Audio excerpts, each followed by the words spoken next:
سلامونه او احترامات ګرانو دوستانو، امید دی ښه به یاستئ. په یوه بله نوې ویډیو کې بیا هم تاسې ته هرکلی وایم په دې هیله چې زموږ ویډیو تر پایه وګورئ او له خپلو ملګرو سره یې هم شریکه کړئ. دوستانو، په نوې ویډیو کې بیا هم د شریټي پلوس د آینس کتاب د څلورم لیکسیون لغاتونه غواړم تاسو ته له پښتو ژباړې سره وړاندې کړم، په دې هیله چې ستاسې خوښې وړ وګرځېږي او د ویډیو تر اخره راسره ملتیا وکړئ. دی Wohnung اپارتمان ته ویل کیږي. مثلا hat eine Wohnung in der Innenstadt. هغه د ښار په مرکز کې یو اپارتمان لري. دی Lampe څراغ ته ویل کیږي. مثلا mach bitte die Lampe an. مهرباني وکړه څراغ روښانه کړه. دی Küche پخلنځي ته یا هم اشپزخانې ته ویل کیږي. مثلا ist in der Küche. هغه په پخلنځي کې دی. Das Bad حمام ته ویل کیږي. مثلا das Bad ist rechts neben der Küche. حمام ښي طرف ته د اشپزخانې څنګ ته دی.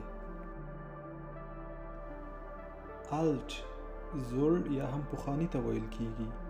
مثلا Maria ist eine alte Freundin von mir. ماریا زما یوه پخوانۍ ملګرې ده. klein کوچني ته ویل کیږي. مثلا unsere Wohnung ist klein. زموږ اپارتمان کوچنی یا هم وړوکی دی. große لوی یا هم غټ ته ویل کیږي. مثلا Frankfurt ist eine große Stadt. فرانکفورت یو لوی ښار دی. billig ارزانه ته ویل کیږي. مثلا auf dem Markt ist das Gemüse billiger. په مارکیټ کې سبزي ارزانتره ده. teuer قیمت یا هم ګران ته ویل کیږي. مثلا das ist mir zu teuer. دا زما لپاره ډیر قیمت یا هم ګران دی. schön ښایسته ته ویل کیږي. مثلا sie hat schöne Augen. هغه ډیرې ښایسته سترګې لري.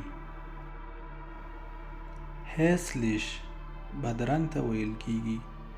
مثلا so ein hässliches Kleid. Das gefällt mir gar nicht. څه یو بدرنګه لباس، اصلا داس لباس مې نه خوښیږي. die Toilette تشناب ته ویل کیږي. مثلا wo ist die Toilette bitte. تشناب چیرته دی لطفا. der Balkon بالکن ته ویل کیږي. مثلا die neuen Häuser haben Balkon. نوی کورونه د بالکونونو لرونکي دي. Wohnzimmer د اوسېدو خونه یا هم کوټه. مثلا wir sitzen im Wohnzimmer und sehen fern. موږ د اوسېدو په اتاق کې ناست یو او تلویزیون ګورو. das Haus کور ته ویل کیږي. مثلا in welchem Haus wohnst du. په کوم کور کې ژوند کوي. dort د هلته په معنا دی. مثلا dort ist unser Haus. زموږ کور هلته دی. aber د لیکن مگر په معنا ده. مثلا ich bin oft im Büro, aber nur für wenige Stunden. زه اکثره په دفتر کې یم مګر یا لیکن د لږو ساعتونو لپاره. nicht د نه په معنا دی. چې اکثره د جملې د منفي جواب لپاره کارول کیږي. مثلا das stimmt nicht. دا صحیح نه دی. شمال تانګ یا هم باریک ته ویل کیږي. د مثال په توګه hier kannst du nicht parken. Die Straße ist zu schmal. دلته ته موټر نشي پارک کولی ځکه سړک ډیر تنګ دی. برایټ عرض یا هم پلنوالی ته ویل کیږي. د مثال په توګه Der Teppich ist 2 Meter lang und 1 Meter breit. دا قالینه یا هم غالۍ 2 متره اوږدوالی او 1 متر عرض یا هم پلنوالی لري. Der Schrank الماری ته ویل کیږي. د مثال په توګه Ich hänge meine Kleider in den Schrank. زه خپل لباس یا هم جامې په الماری کې راځوړندوم. Der Kühlschrank یخچال ته ویل کیږي. د مثال په توګه Stell dir Milch bitte in den Kühlschrank. لطفاً شیدې په یخچال کې کیږده. Der Tisch میز ته ویل کیږي. د مثال په توګه Die Fotos liegen auf dem Tisch. عکسونه د میز په سر پراته دي. Der Stuhl د چوکۍ په معنا ده. د مثال په توګه Da hinten ist noch ein Stuhl frei. هلته شاته یوه چوکۍ اوس هم خالی ده. Das Bett د ویده کېدو تخت یا هم کټ ته ویل کیږي. مثلا Solange Sie Fieber haben, müssen Sie im Bett bleiben. تر کله چې ته تبه ولري ته باید په کټ کې پاتې شي. Die Dusche شاور ته ویل کیږي یا هم ځینې خلک ورته دوش وایي. د مثال په توګه Ich möchte ein Zimmer mit Dusche. زه یو اتاق له شاور یا حمام سره غواړم. Der Herd اجاقي ګاز یا هم چولې ته ویل کیږي. خو دوستانو له دې دپاره ما کوم داسې خاص لغات پر پښتو کې پیدا نه کړ. که تاسې ته معلومات نو حتما بیا په کمنټونو کې ولیکئ. د مثال په توګه Ich glaube, ich habe aus Versehen den Herd angelassen. زه فکر کوم چې ما د ګاز چوله سهواً چالانه پریښې وه. Das Gerät وسیله یا هم برقي وسیلې ته ویل کیږي. د مثال په توګه Ich kaufe meine Elektrogeräte immer gebraucht. Das ist billiger. معنی ده زه همیشه دویم لاس برقي وسایل اخلم ځکه ډیر ارزانه وي. Gefallen خوښولو ته ویل کیږي. مثلا Der Film hat mir gut gefallen. دا فلم می ډیر خوښیږي. Die Farbe رنگ ته ویل کیږي. مثلا Welche Farbe magst du am liebsten? کوم رنگ دی ډیر خوښیږي. Finden پیدا کولو ته ویل کیږي. مثلا Haben Sie eine Wohnung gefunden? آیا تاسو یو اپارتمان پیدا کړ؟ Weiß سپین یا هم سپین رنگ ته ویل کیږي. مثلا Weiß steht dir wirklich gut. سپین رنگ له تا سره رښتیا هم ښه ښکاري. Grün شین یا هم شین رنگ ته ویل کیږي. مثلا Sie hat jetzt ein grünes Auto. هغه اوس یو شین رنگ موټر لري. Braun قهوه‌ای یا هم نسواري ته ویل کیږي. مثلا Sie hat ihr Haar braun gefärbt. هغې خپل ویښته نسواري یا هم قهوه‌ای رنګ کړي.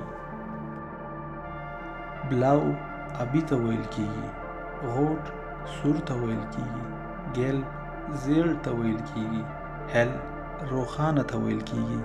Dunkel تاریک ته ویل کیږي. مال د کرت یا هم دفعه یا هم زل په معنا دی. مثلا sagen Sie bitte nochmal. یو زل یا هم کرت بیا ووایئ لطفاً. das Handy موبایل یا هم ټلیفون ته ویل کیږي. د مثال په توګه in der Schule bitte die Handys ausmachen. لطفاً په ښوونځي کې موبایلونه بند کړئ. die Anzeige اعلان ته ویل کیږي. هغه اعلان ته چې په ورځپاڼه کې نشر کیږي. مثلا ich habe ihre Anzeige in der Zeitung gelesen. ما ستاسو اعلان په ورځپاڼه کې ولوست. nette د ښه او مهربانه په معنا دی. مثلا die Leute sind hier sehr nett. د دې ځای خلک ډیر مهربانه دي. das Ehepaar جوړه یا هم ښځه او خاوند ته ویل کیږي. suchen د پلټل په معنا دی. مثلا ich suche meine Brille. hast du sie gesehen? زه د خپلو عینکو په لټه کې. آیا تا هغه لیدلی؟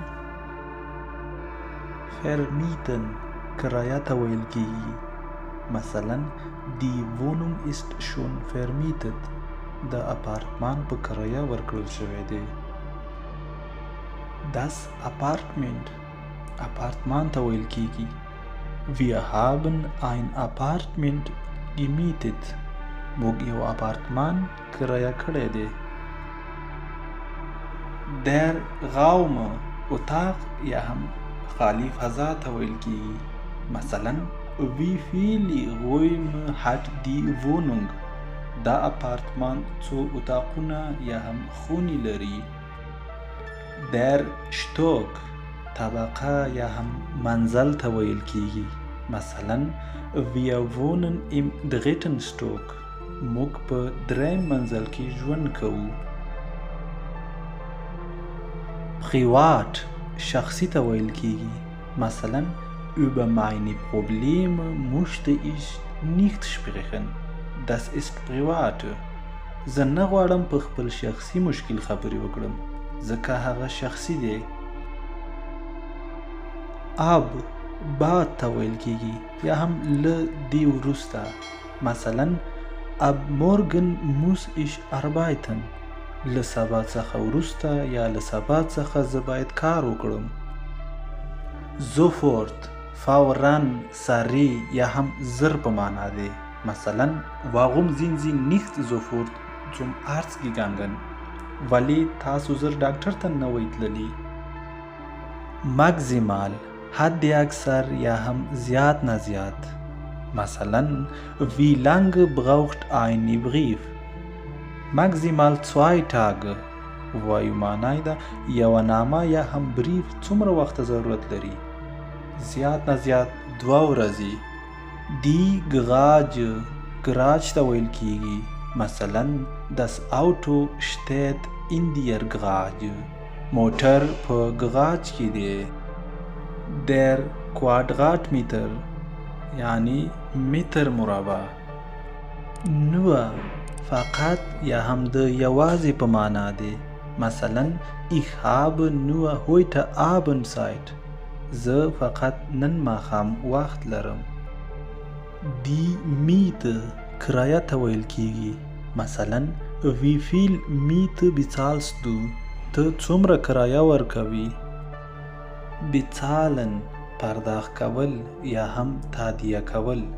مثلا wo muss ich bezahlen؟ زه باید چیرته پیسې ورکړم یا هم زه چیرته پرداخت وکړم. verkaufen پلورل یا هم خرڅولو ته ویل کیږي. مثلا er verkauft sein altes Auto. هغه خپل زوړ موټر خرڅ کړو. etwas یو څه ته ویل کیږي. مثلا ich muss dir etwas erzählen. زه باید تا ته یو څه ووایم. heute د نن یا هم نن ورځې په معنا دی.